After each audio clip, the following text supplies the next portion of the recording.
Manya and welcome back to my channel. So I haven't posted any video for a quite long period of time. I was busy parenting my newborn, but today I finally found out some time, decided to sit and shoot. And today's video is going to be a book review video. I have completed quite a few books in this meantime, and today's book is The Fisher Queen Dynasty by Kavita Kane. It's an amazing book. Now I came to know about this amazing author through a Star Plus serial called Karn Sangini. It's based on her novel called Karn's Wife, an Outcast Queen. Now the serial itself is terrible, but the author is amazing, and the first work of her that I picked up is this one only. Now this book talks about the Mahabharata before the birth of Kauravas and the Pandavas. Now most of us know the story of Mahabharata after their birth, like what was their rivalry, and then the great game of dice, the insult of Draupadi, which ultimately led to the war of Kurukshetra. But the seeds of this war was sown a long before their birth itself, and this book talks everything about that. So if you are someone like me who doesn't know anything what happened before their birth, this book is definitely for you. Now the story begins that Bhishma Pitama is lying on his deathbed. His back is filled with arrows, and he is thinking about everything that he has done wrong in his life, what all he could have changed if he hadn't taken that terrible oath for a lady called Satyavati. After this, the story goes in flashback, and there is a girl called Makatskanda, which means a girl with a fishy smell. Now this girl is actually the daughter of a king, and this king falls in love with a fisherwoman, and after spending some time with her, he leaves her.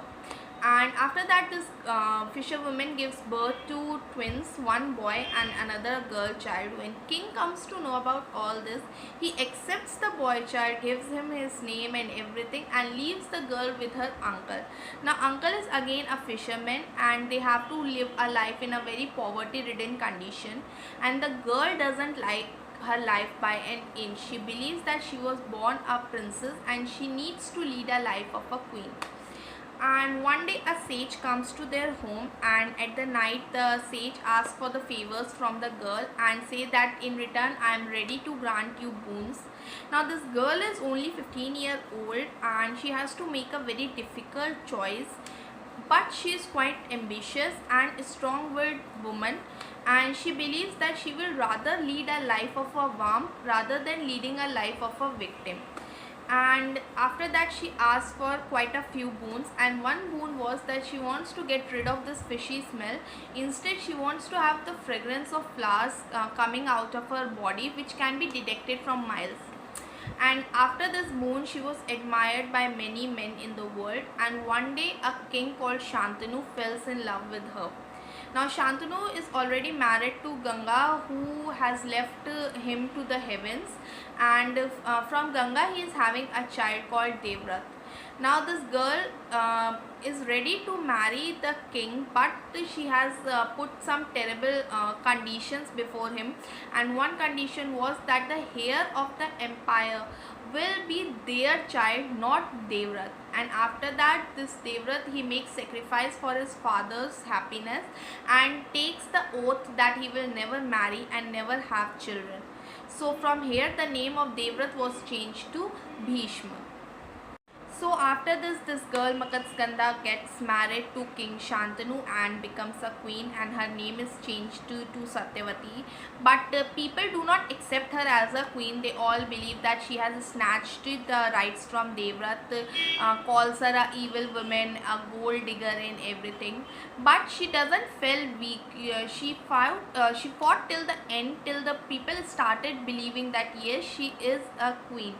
And after that, the events took place in such a way that the bloodline of Shantanu dies, and the entire bloodline that remains is of Satyavati, hence the name the Fisher Queen Dynasty. So the book tells you what it takes to be ambitious, what it takes to be a queen.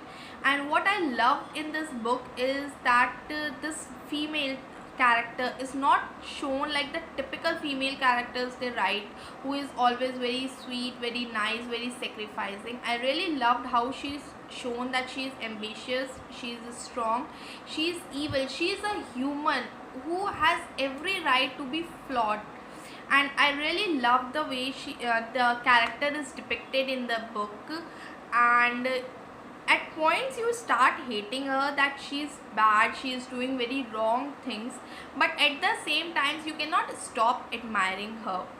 So I really enjoyed the book. I came to know many incidences from the Mahabharata that I didn't knew prior. And if you like mythological fiction, I will totally recommend this book. I love the book, and it has a very gripping story. The story doesn't feel slow even at a single point. Like, if you will pick up the book, you will not be able to keep it down before you complete it.